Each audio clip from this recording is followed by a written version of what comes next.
Hey everybody, it's Robert Dunt from ArtTop10.com, and I'm very excited today to be chatting about this crazy and exciting exhibition that is currently in Romania. And it's called Beyond Other Horizons, and I'm very excited to be talking to Florin Ungaranu, Anna Hello. McNay, and Peter Harrop. Hello everybody. Hi. Hello. Thanks for having us. That's cool. So these guys have put together this amazing exhibition, and I'm very excited to hear more about it. So Anna, I think you were going to kick us off with a bit of a chit chat. Yeah, well, so the basic idea was I was involved in an exhibition a year ago that took place in Gdansk in Poland called Made in Britain, which was largely curated by Robert Priceman, who set up or co-set up a group called Contemporary British Painting a few years back, or actually a lot of years back. And Peter knew about this exhibition, and the initial idea was that we wanted to take that, or a version of it, to Iași in Romania. Along the way, things got changed quite a lot, but a lot of the artists have remained the same. So there's a large, I'd say, the majority of the UK artists are from this Contemporary British Painting group, although we have brought others in that we felt fitted the theme. Obviously, it got changed as well to works on paper because of logistics of transporting. And then Peter had this brainwave of kind of bringing in Paul Celan, the Romanian poet. Peter, you can talk about that. Yeah, Peter, tell us about this wild poet guy. He sounds fantastic. Oh, well, Paul Celan, he works primarily for around sort of 1920s to the 1970s. He was a Romanian poet, but he worked in Romanian, he worked in German, and he worked in English. And he translated, and he was primarily a translator, but he wrote poetry. And the poetry then sort of took off. And artists, ever since he's been writing his poems, the surrealists particularly loved his poems. And from there, people like Ansel Kiefer and numerous artists over the years have been very inspired by his work, particularly because of his word play. But the idea of the exhibition sort of came about. So I've been working with the Romanian Cultural Institute since about 2006, and from there on, I've been putting together exhibitions with the Royal Academy and building a relationship with Romania. And Florin came along to one of those exhibitions at the Royal Academy, and he thought, maybe this might be a good idea for Romania. And so we've been slowly, for a very long time, sort of building the idea that there could be parallels with the artists working in the UK and the artists working in Romania. And contemporary British art and contemporary Romanian art has some amazing new thinking going on within it. Okay, it sounds really, really. And so what we did was we took this Romanian poet, because he's got links with the UK and continental painting, and we looked at three themes. So it was a poem called Matesbury Road, and we looked at three themes of walking, language, and otherness within the poem. And perhaps this might be a fairly good point at which Anna might read the poem. Over to you, Anna.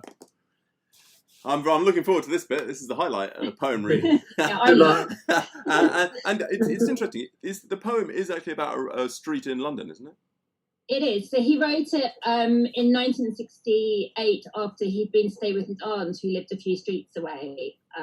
He went on a walk at Easter and Passover time, and then wrote this poem about it. But he has this. He really deconstructs his syntax, so it's not the easiest poem to read at the best of times. And I'm also going to be reading the German first, or attempting to read the German first. So. The best bit. Okay, so Matesbury Road by Paul Celan. Die der zugewinkte Stille von hinten, Schritt eines Schwarzen. Zur Zeit die magnolienstündige Haube vor einem Rot, das auch anderswo Sehnsucht, oder auch nirgends. Der volle Zeithof einen Steckschuss, daneben Hähnig. Die scharf gehimmelten, häufigen Schlucke mit Luft. Vertag dich nicht, du. Okay, and then the English, we're using the translation. Thank you.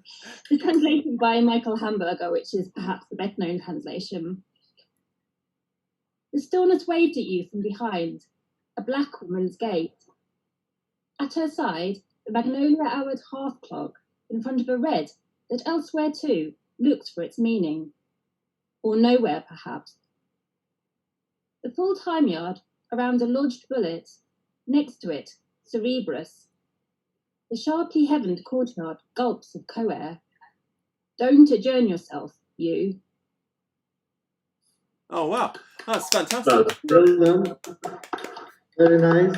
It's got So what you find with that is that he's walking down a street called Macy Road in London in 1968. But at the same time, during his visit, there's the death of Martin Luther King and also an assassination of one of his friends, and that's why he's interweaving those very visceral images of bullets and wounds and scars into what is quite a mundane street, magnolia-lined street, and those magnolia streets remind him also of his hometown in Romania at the time. So you've got this wonderful overlap of moving between London and Romania, and also what is going on just within those 3 days, 4 days.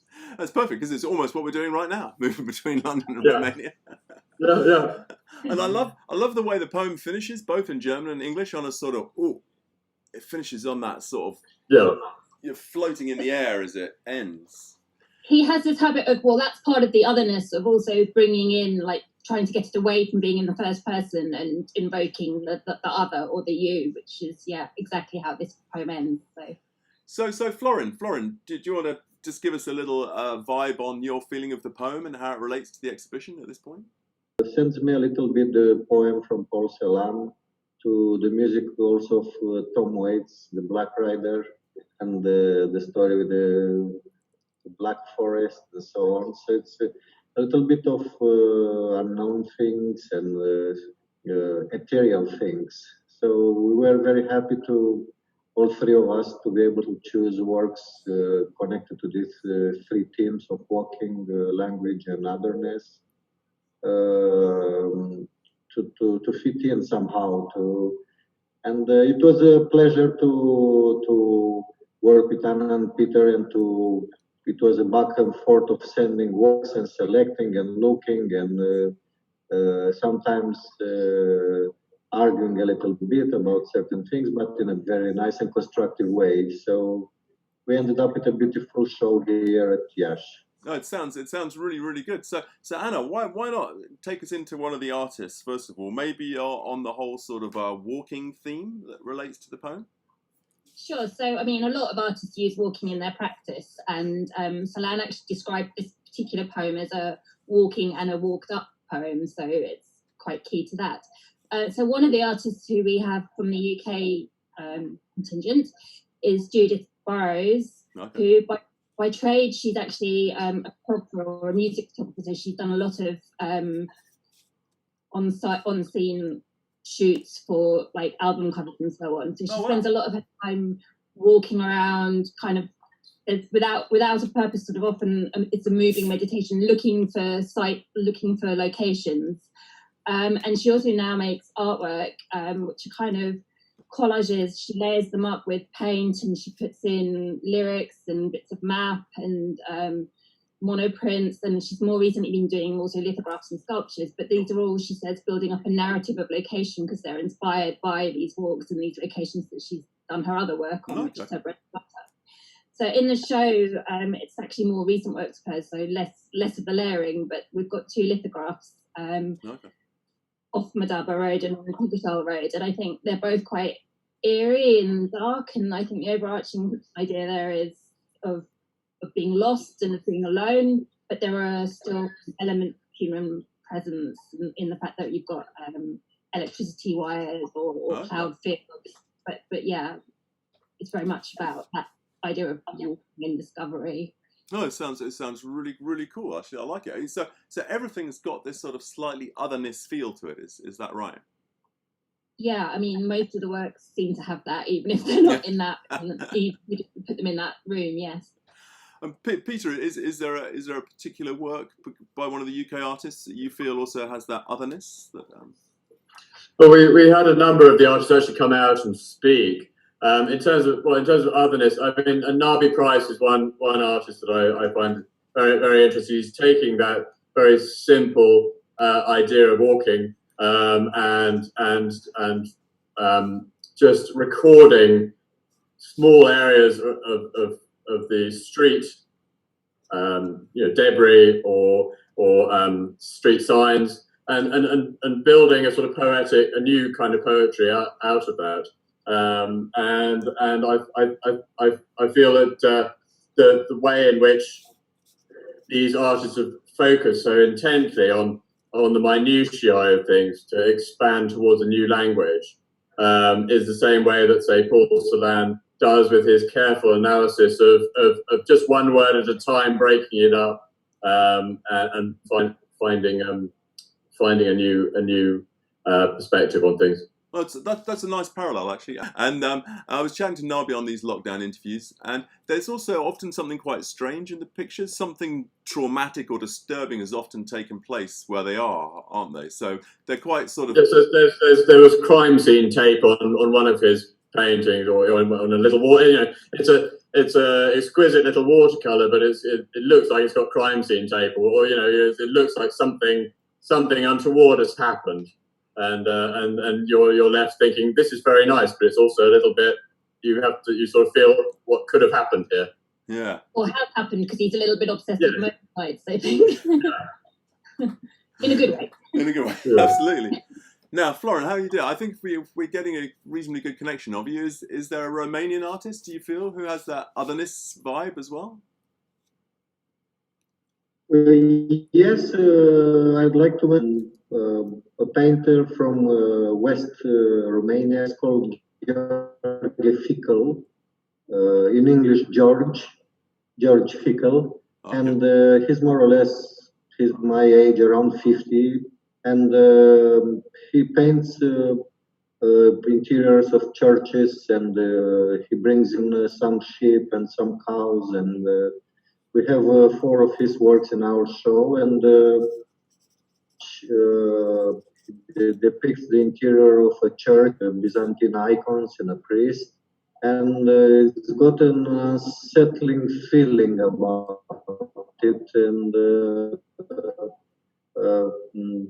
connects very well with this idea of otherness, of something strange, something spiritual, something happens there. At first glance, you think it's just the idea of a priest praying, but if you watch carefully his works, you discover a lot of other things that have a very contemporary feel to them. Yeah, so I went and saw Gheorghe Fickel's work at the Romanian Cultural Institute in London, and they're these very, very big canvases, the ones that were on at the ICR, and the paint is literally disintegrating off the surface. It's all that entropy and the collapse of these beautiful buildings with these cattle roaming around. It's quite dark, quite gothic, and some of the cattle have been slaughtered, just hanging in the churches and that sort of thing. It's really sort of it's a sort of macabre take on the picturesque and the sublime. Oh, it sounds really good. I mean, you guys have obviously got a very nice, clear kind of theory for this whole otherness and all the rest of it. And I think, Anna, you've got another couple of otherness artists, Kate Montgomery and Katya Kvasova. I'm glad you said her name. No, I don't need to, thank you. So Kate Montgomery, she's done a series of ink drawings, and I think we've got 4 of them in the exhibition. And she says that she specifically set them up to describe and disrupt the narrative. So they're sort of almost fairy tale-like, and she has interior scenes, but there's something from the outside coming in. So, for example, with finishing up, where the curtains are blowing in from the outside, and it brings this kind of uncanniness inside. So, talking about her own work, she says the pictures look like stories, but do not tell them. So it is this kind of, again, otherness, something that's there, that's not quite there, inside, outside, Gothic fairy tale element. And then Katja Pasova, she's I love her work. I mean, I love everyone who we've chosen's work, obviously, but she's very much questioning about the idea of otherness, what it means to be other, and she's saying surely we're all other. We're all living in our own worlds that we create in our own minds, and it's about perspective and our own idea of reality, and that is the otherness. So that's what I think she's trying to capture in her works, is that inner mind, stillness, all that chaos, whatever you have in your mind, but that's your own otherness. No, it sounds really cool. Now let's catch up with Florin. Florin, for a moment of otherness, you've been ejected from the museum. Yes, because it's closing time in the galleries. So that's cool. Hello. That's cool. It's closing time, so officially they have to shut down the museum. So but it's lovely. We've seen a little bit of Narby Prize there. Yeah. So the whole otherness thing, when you put this together, you didn't know there was going to be a sort of real world otherness taking place, do you? With the whole pandemic and lockdown. The whole experience. Yes, the whole experience was very funny. The whole process of bringing over the works and so on. It was quite an experience. No, and I guess with the lockdown made it quite surreal as well. Yes. Exactly. And so, because a lot of the British artists, we all went out for the opening, Peter and I, and then Jenny, our assistant curator, and about 20 of the artists, and we literally got back the day before I think everything was closed and shut down. Yeah. Because otherwise you'd all still be there. Yeah. We would be. We went all the way up to sort of into Moldova. We went to look at the chapels. I had this desire to look at the painted chapels of Moldova.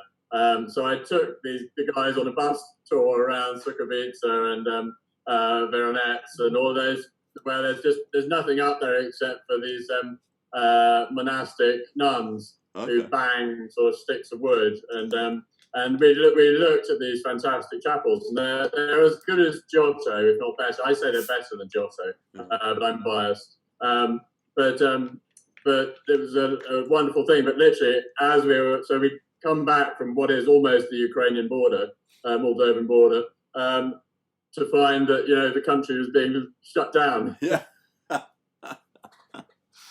Oh, it's crazy, man. We could have been stuck. We could have been stuck if it was 1 day, 2 days later. We did have a swimming pool in the hotel, though, so it wouldn't have been all bad. You're right. It was the most fantastic sort of communist style hotel, wasn't it, Anna? It Very was a lot of orange, but yeah. So Florin, do you want to chat about a couple more of the artists in there? Perhaps we've done a bit of the otherness, maybe to do with language or walking themes. Oh well, yes, can you hear me well? Yep. Yes. Yeah, it's some other guys that are very nice in the show. It's another Romanian guy from Bucharest. It's called Cosmin Paulescu, and I loved very much the fact that he's done a map of UK and a map of Romania, and he exchanged the flags of the countries. So the Romanian territories got the UK flag, and the UK has got the Romanian flag, and I find it very ironic, very funny, and it's full of metaphors, especially these days. It happened even during the Corona situation, to see some people traveling from Romania to either UK or Germany or So it's very funny kind of work, and yeah, it's then we have another artist, Matei Bejenaru. He showed his work at. He made a beautiful film showing the first time his work at Tate Modern in 2007, and basically he put together 250 Romanians living in UK, and he made some sort of performance, almost muted, just in front of Tate, and you can see on the background St. Paul. And his work also deals with these issues, social economic issues, with people changing places and so on. And at my turn, after having lived 14 years in London and also becoming a British citizen also, it's I can see from many points of view this matters, and also it's very good having this show to look and to compare the Romanian art scene with the British art scene, especially the London one, and it's very good because by bringing all these artists together here at Iasi Art Museum, we can see and compare somehow the different kind of mentalities and conceptions and the way of working. And I was very happy to have those years in London because I discovered so many things, and I'm happy to bring them over here to Iași and to share them with the Romanian artists. No, it's really, really nice. So Anna, is there a sort of, I think we were talking earlier about like there's similarities or links or resonances between the Romanian and the UK artists. Is there anything any resonance you think goes between them in particular? I mean, in terms of the fact that we were selecting to try and fit these themes and relating to the poem, obviously there are going to be some similarities, and I think some of the work is very different. A lot of it you can see the influence still from communism, but a lot of it is very, very contemporary as well. So you wouldn't actually necessarily think, oh, right, yeah, that must be Romanian, that must be UK.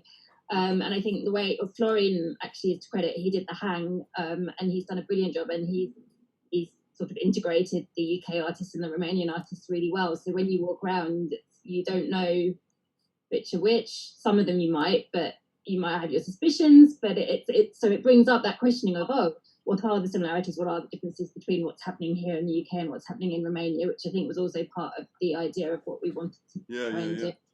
Yeah. So Peter, is there one sort of similarity you noticed between the Romanian? Well, I think what you find amongst most contemporary artists today is their emphasis on the materials and how the materials translate, even if it's just I don't know, using mud, for example. If you're doing something relating to a river scene or what have you, actually just kind of using the materials around you in order to give a sense of presence and convey the poetic within the pictorial.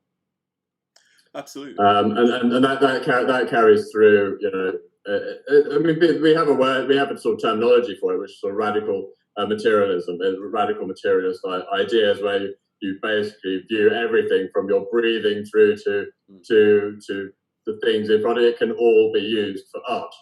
Yeah. And you see that in someone like Ansel Kiefer's work. He'll be adding words, he'll be adding paint, but then he'll also be adding twigs and bits of detritus from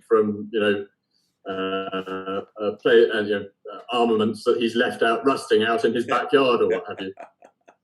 No, that's really cool.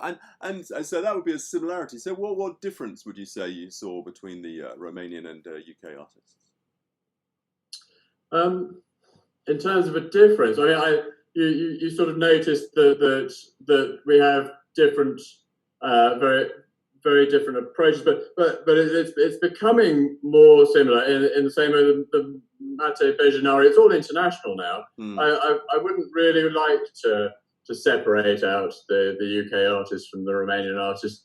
I think that would be a mistake in a way, because we're all actually talking quite a similar language, which is rather wonderful. 20 years on from whatever it is now, from the fall of the Berlin Wall and Ceausescu's demise, you would have probably you would have really noticed it under Ceausescu, but now we're all singing off roughly the same hymn sheet in a way.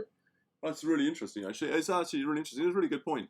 I love that, Florin. I love the fact that you hung the exhibition with all the different works, jumbled up, as it were, so you couldn't tell which were Romanian and which were English. Was that something you always wanted to do when you were hanging it?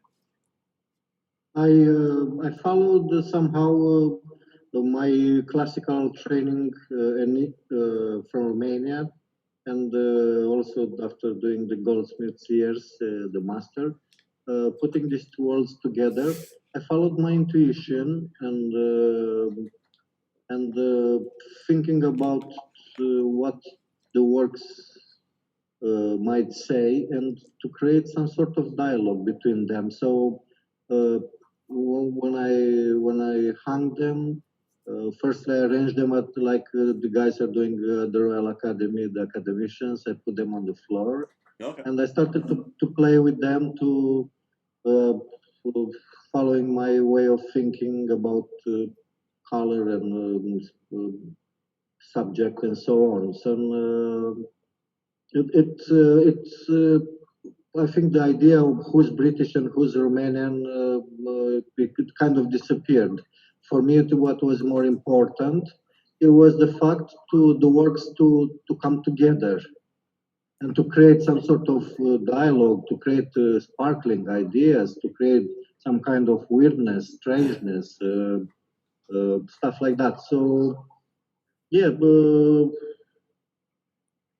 Is there have you got a favorite? Have you got a favorite couple of paintings that are near each other that you were really pleased to sort of set up to play off each other?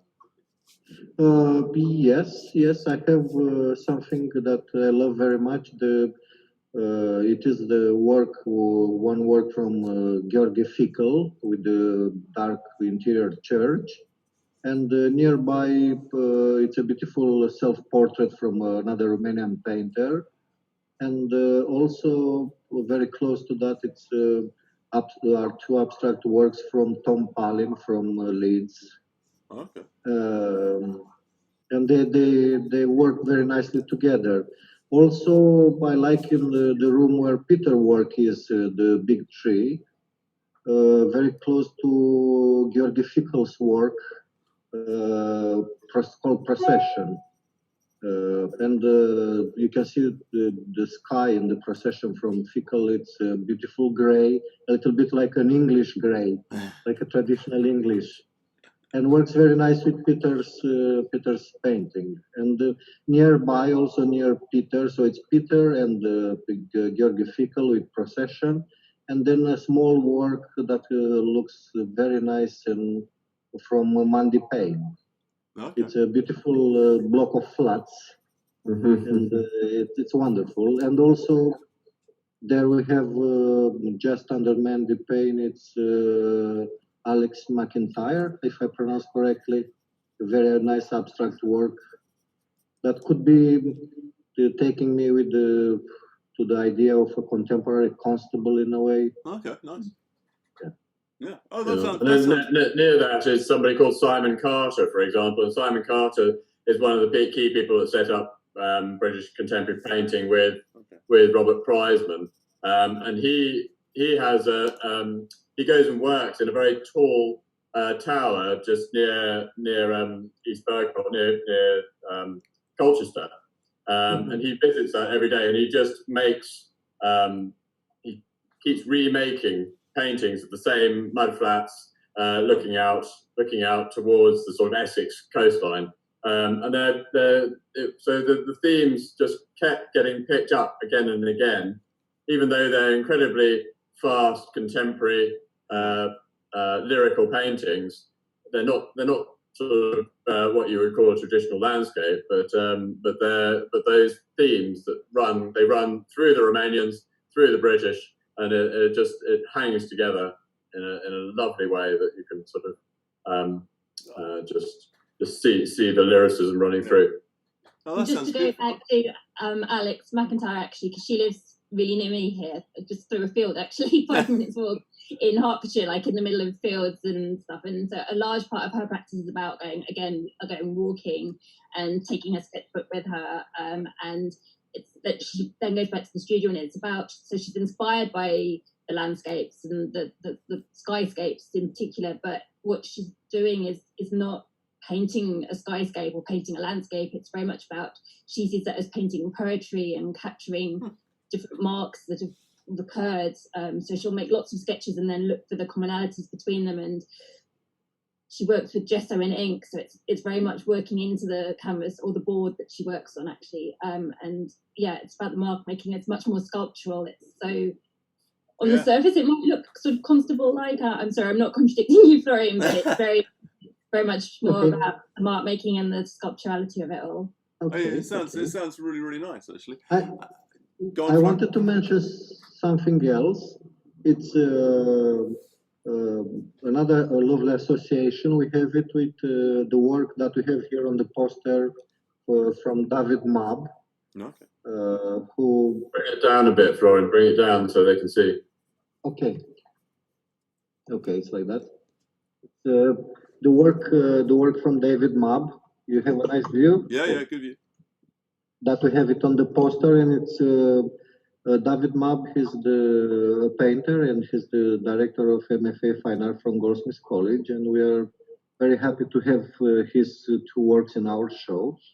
And this work is called Construct 69, Daisy Stepanova, and he actually works on William Morris wallpaper. He paints constructivist images from Russians from 1920s, 30s. So he's a little bit of a socialist, as it used to be William Morris. And I loved the association of this work from David Mabb. In the gallery underneath his work, it's a work from a Romanian artist, and he's done a switch where you have the hammer and the sickle. No, okay, very cool. I like it. That's really cool. Yes, it's a very graphic work with the hammer and the sickle, which, by the way, you were asking the differences or things from Romania, and I love this association between the work from David Mabb and the hammer and the sickle from the Romanian guy that is called Radu Carnariu, because that hammer and the sickle is still a little bit actual after 30 years after the revolution. Yeah. So you still find here and there a little bit of the remains of the day somehow. Okay. Something is left in the attitudes of some people, in the way they think and so on. So it's funny to see this association from David Mabb. David Mabb is also interested in Romanian art scene. He traveled to Romania in the 1970s. Oh wow! And that's a long time ago. Yeah. Yes. And probably when I applied to Goldsmiths, this was one of the factors that they offered me a place. Yeah, I've got it. Okay. No, that's cool. So I'm loving it. So I think we've touched on the walking, the otherness, but we haven't done much on the language. Anna, did you want to maybe chat about I think Deb Covell and Fiona Robinson and the language relationship? Sure. So yeah, Deb Covell, we've got an early work from her, which is a little bit different from what she does now, but it's very much palimpsest of layers. So she would start off, it's almost like journaling, and she would be writing on the paper, and then writing over it and painting over it and layering it up. And so what you see on the surface is a bit like with one of Celan's poems. What you see on the surface might appear quite simple, quite plain, but actually there's a lot lying underneath it if you were to dig, which obviously we're not asking you to go in and see the layers of work, but maybe to stand and imagine some of the stuff that's beneath it.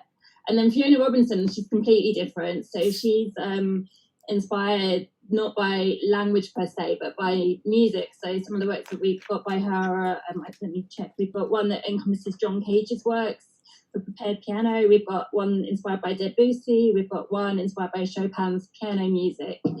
And she sees her drawing as creating, if you like, a transcription of the music. So it's not an equivalent or an alternative, but she sees it as almost a conversation between the artist and the musician. And again, this idea of building up a dialogue, as we've said, is central to Celan's poetry, with the I and the you. So it's really interesting, actually. And also, I think Freya Purdue, is that her name?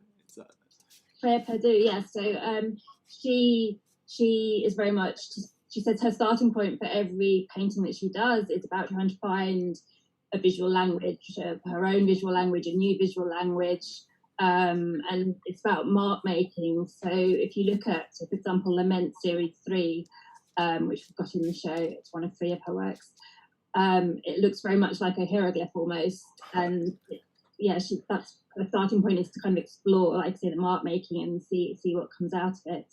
That sounds really cool. So Peter, we were lucky to have Harriet Tarlow and Judith Tucker actually come out to Romania and give a recital there. We had a British Council symposium, and we were intending just to sort of chat for a couple of hours with our Romanian colleagues, but it went on for about 6 hours, and part of that was Harriet and Judy just reciting some of their poems and showing their images.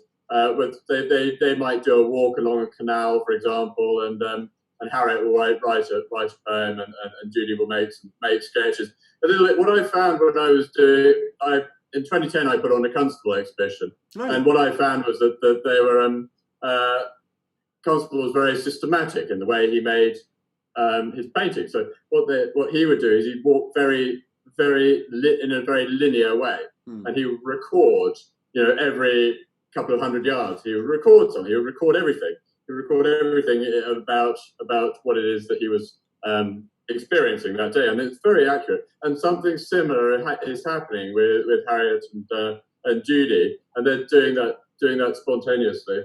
And it's very lovely to see the poems next to the visual works, and the way the two spark off one another. Because if something similar happened with Paul Celan and his wife, they were sparking off each other. Celan's wife was making etchings, and Celan was writing the poems. That's really interesting. I didn't know that Celan and his wife worked together. And if you look at the lockdown video I made with Harriet and Judith, you can see those long strip little books. Yes, I've got one of those. Yeah. Have you? Yeah. Well, one of them's a strips of they're poems. giving us one. Yeah. And one of them's strips of drawings. They're absolutely fascinating. Absolutely fascinating. Yeah. So one of the other people I've interviewed during the lockdown is Emma Biggs. I don't know which of you wants to talk about the piece there, but it's actually one of the sort of consciousness-raising pieces they put out. Well, it's a piece. She made a series called Shepherd's Purse, where she's they were very spontaneous pieces where she was using a piece of cardboard and doing a quick study of a slightly endangered plant. The one that we've got in the show is called a mouse-eared hawkweed or something like that. But they're intended to be temporary signs that she hangs outside of her studio to bring people's environmental awareness of local flora and fauna as you're walking around. And I think she's mentioned that she actually even goes around chalking graffiti on the pavement to highlight, that this is a lovely, beautiful weed, but it's more than a weed, and something that you can just experience as a gift, really. And so she's highlighting an awareness of that. It's really interesting, actually, because I've actually been to Romania about 10 or 15 years ago, I think, and it was so unspoiled, the place. I mean, you could go for a walk in the sort of forest area, and we saw a wolf just wandering around. Yeah, there's wolves, there's bears. I'm from Transylvania. My family is from Transylvania originally, and so yeah, exactly. I go back to rejuvenate once a year. And yes, I go back to Cluj-Napoca, and the I usually go for a walk within the gorges, the Transylvanian gorges there, and you can experience all of that for yourself, all the wildflowers and hopefully spot a bear. It's quite funny. That relates quite nicely to Emma Biggs's picture. Florin, are there any other Romanian artists you'd just like to bring to our attention?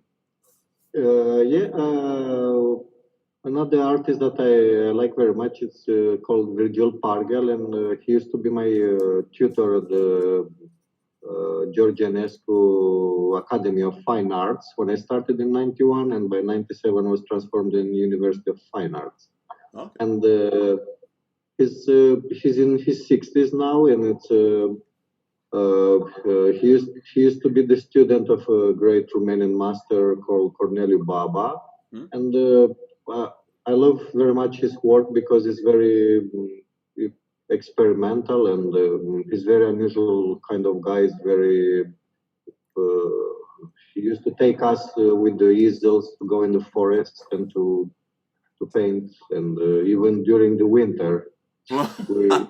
Yes, we're going in a small group with the easel after us and colors, and he used to take us to paint in the nature, and it's a very nice exercise to do such things, and it's lovely to see his work in the show, and he now lives and works in Bucharest, and it's a pleasure to have his work here in the show, and it's wonderful. And also we selected a small work from another painter here. She's called Valentina Druțu, and she's also the director of Iasi Art Museum. And she works, she's doing a kind of very genteel work, a little bit like Emma Biggs in a way, but a little bit more, Emma Biggs is a little bit more pictorial in a way. Okay. Oh, it sounds it's a lovely exhibition. I wish I could pop over there. It sounds really And exciting. what is lovely is the fact that we had the full we had the support and the lovely galleries here at the Iasi Art Museum, and we had the full support from the British Council, UK, and the lovely director Nigel Bellingham came over the private view on the 3rd of March. And also we had coming over 20 British artists for the private view. So it was a very, very wonderful group. And it was really lovely because they were the first time here in Romania. And it was special to have so many of them coming over from London, from Manchester, from Sheffield or Leeds. And it was wonderful, and we had the full support also from the Romanian Cultural Institute, which Peter chased them down with the application for the full support for our exhibition. I don't know how much was the grant, but it was lovely that we had their support, and from Bucharest. And well, they're always very supportive of things. I've been working with them since 2006, so it's a sort of ongoing relationship. And I find generally with Romania that because the infrastructure is still, the cultural infrastructure is still there, probably from the Soviet era, that you can actually go to somebody and say, I would like to do this, and they will take it to the top or to the appropriate person, and then generally it will happen. So whereas in the UK, when you're working in the UK, there's a lot of people that have different interests within it, within a project, and so the project remains quite pure, if you see what I mean, from the point of conception through to realization, which I quite enjoy that method of working, because you're going direct to the Ministry of Culture essentially, which is a wonderful experience. That sounds really good. Yeah, that's very nice. It's what I wanted to add also. my brother that is been named recently vice rector of the University of Arts here in Iași. He's got also one of his works in our show, and he's, he started a nice collaboration with Peter and Anna also, and during the British Council Symposium on the 3rd of March that happened here in the beautiful room, King's Room, and also we are working now to produce a catalog, which takes some time, but it's lovely to see it happening with hard work from everyone involved, from Peter, from Anna, from my brother from the university, and the museum director here, Valentina Druzzu, and the manager of the Palace of Culture, Lăcrămioara Stratulat, also. So it's been an extraordinary collaboration in the sense that yeah. just from sparking something quite small, you suddenly find that 5 universities are suddenly involved, and you know, museums are getting, you know, a small seed. There's a lot of faith involved in these things in a way. Just literally because you plant a very small seed, and then suddenly, as the project comes together, all these other universities start wanting to be involved. And so it's really lovely to have, you know, UCL, Leeds, Sheffield, Huddersfield, Iași, all suddenly coming. It really did come together last. We still didn't really know whether it was going to happen 2 weeks before it was due to open. But it happens, and you have to be prepared to roll with the kind of the last minute hair raising kind of. Yeah, yes, we had a lot of moments like this, unknown moments, but in the end everything came together. So it's very lovely to work also with this kind of unknown moments, because you don't know exactly what's going to happen, but it looks like some kind of good energy is above our show. So things, they move in the nice direction.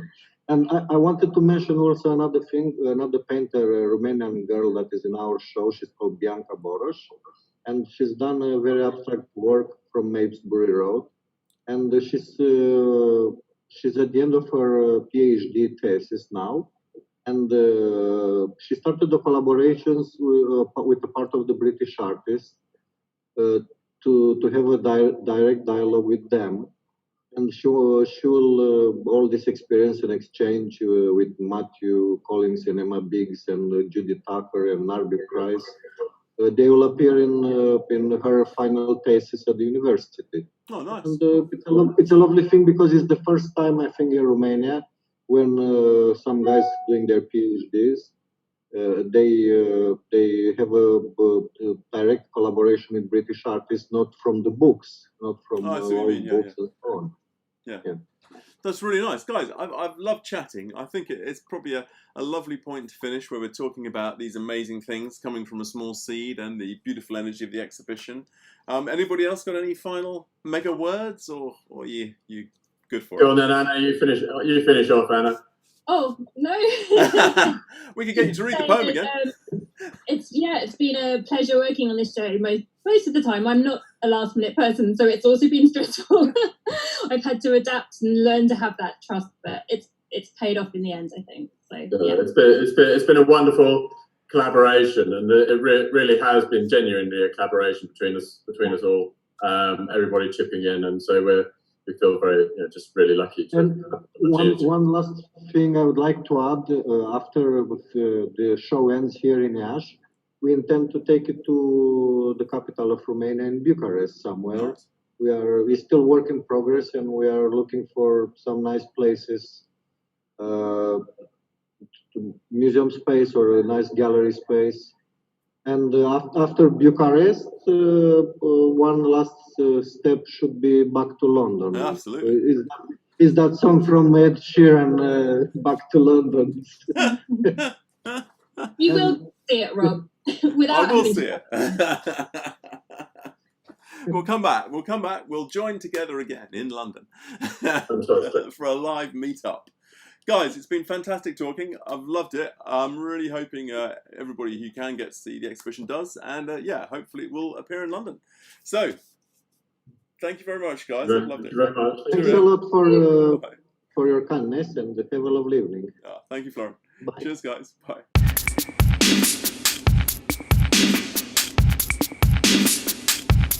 Bumbuckler.